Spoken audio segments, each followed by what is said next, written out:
Long-range CN-H-6 bombers were first put into service with the People's Liberation Army Air Force PLAAF and People's Liberation Army Navy Plan. These aircraft are still in use today. This exceptionally long lifespan was achieved by performing consistent maintenance and development work to introduce new features and improvements. In particular, the bomber was outfitted with newer weapons as it progressed. As a result of this, the contemporary H-6 fleet can employ a diverse assortment of missile weaponry for a variety of missions. H-6 became a bomb carrier equipped with conventional weaponry. On the foundation of this design, subsequent innovations such as tanker aircraft, a nuclear bomb carrier, and so on were made. Because of the obvious advantages, conventional bombers were rapidly phased out as newer models of the H-6 equipped with missile weaponry took their place.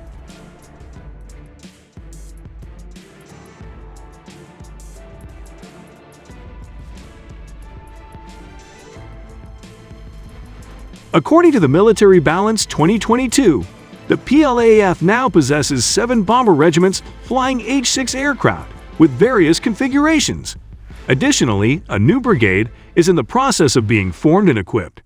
In addition, there are training groups that utilize older bombers. There are just 2 H-6 units in the Naval Aviation Service. It is possible that the total number of H-6 aircraft could exceed 220 units. The PLAAF and PLAN H-6 bombers can attack ground targets on the enemy's territory. Their objectives include stationary structures, as well as concentrations of troops and other types of forces. Target coordinates can be known in advance or set while the weapon is in flight, including after the weapon has been dropped.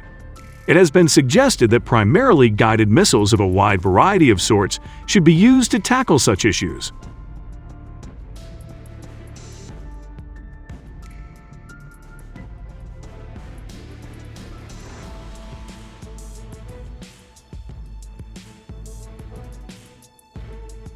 According to the currently available data, one of the primary air-to-ground weaponry the H-6 is equipped with is a subsonic air-launched cruise missile from the Hong Neo Series HN-3. These missiles have been in service since the late 90s. It is well known that there are 3 types of missiles within the same family, each with its unique properties. Every Hong Neo missile has a turbojet engine, and it uses satellite navigation and inertial navigation to get where it has to go. There are also nuclear alterations in addition to conventional ones. The first rocket in the series, the HN-1, had a range of up to 600 kilometers. By the time they got to the HN-3, this range had surpassed 1,500 kilometers.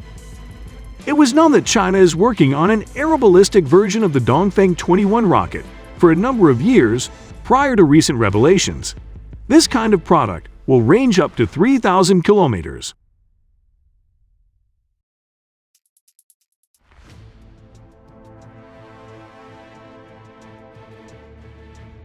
The Chinese plan to equip the most recent upgrade of the H-6 aircraft with weapons. The H-6 aircraft are equipped to utilize guided bombs, which allow them to hit targets within a radius of tens of kilometers. Reports have shown this type of bomber is compatible with the contemporary LTPGB family of bombs. It encompasses a variety of products with a caliber of up to 1,000 kilograms and semi-active laser guiding or satellite inertial navigation. The H-6 missile bombers, in their various forms, can carry a number of missiles or bombs, depending on the modification. A lot of missiles designed to attack ships are capable of taking out mobile surface targets as well. As a result, the Air Force and the Navy can engage in combat against hostile ships. However, because numerous aircraft modifications are now in service, the capabilities of the two services are rather distinct from one another.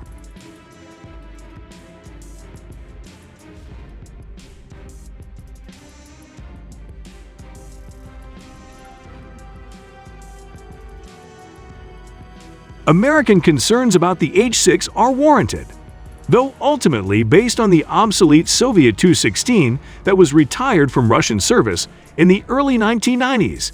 The H-6 will be the mainstay of China's bomber force well into the 2030s, even with the arrival of a new stealth bomber, tentatively designated the H-20. the venerable H-6 will remain a core platform. H-6, replacing it with a solid nose housing for a passive electronically scanned array or, potentially, an active electronically scanned array radar. It also has an electro-optical infrared turret under the fuselage. The tail gunner station found on previous iterations makes way for a fully enclosed tail.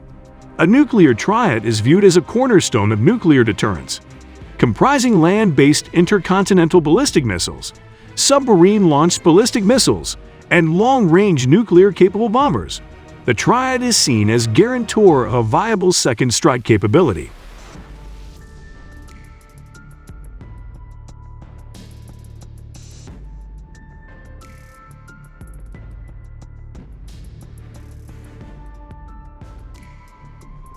In addition to the refueling probe, the H-6 bomber has a special concavity underneath its fuselage. The Pentagon says this can be used to carry an anti-ship ballistic missile ASBM or an unmanned air. Strategic locations such as Taiwan, which Beijing claims as a breakaway province, plus Okinawa in Japan, South Korea, and the countries of Southeast Asia are all within easy range of the H-6 force. H-6Ks have also practiced landings at military bases that China has developed from atolls in the South China Sea. An interactive map, posted by the Asia Maritime Transparency Initiative, indicates that H-6 bombers operating from South China Sea atolls enjoy a combat radius that embraces all of Southeast Asia, including the world's most important maritime choke point, the Straits of Malacca. In the event of a war, were the Chinese Communist Party to make the momentous decision to attack U.S. and Allied bases in the region,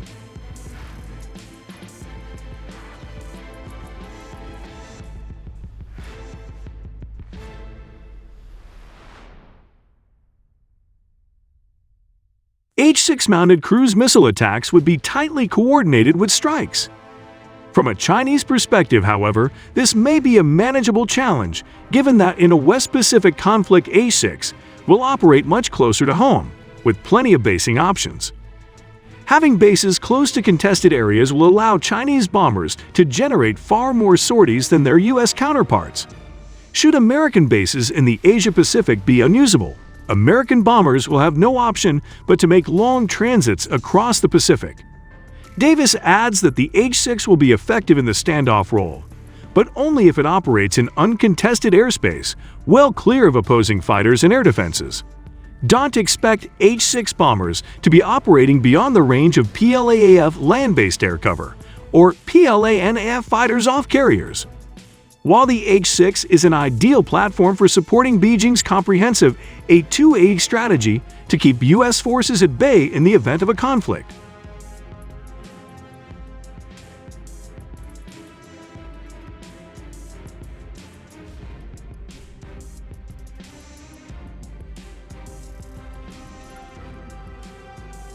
during the same period, the anti-ship missile known as the Kunde-88 was being developed and put into service.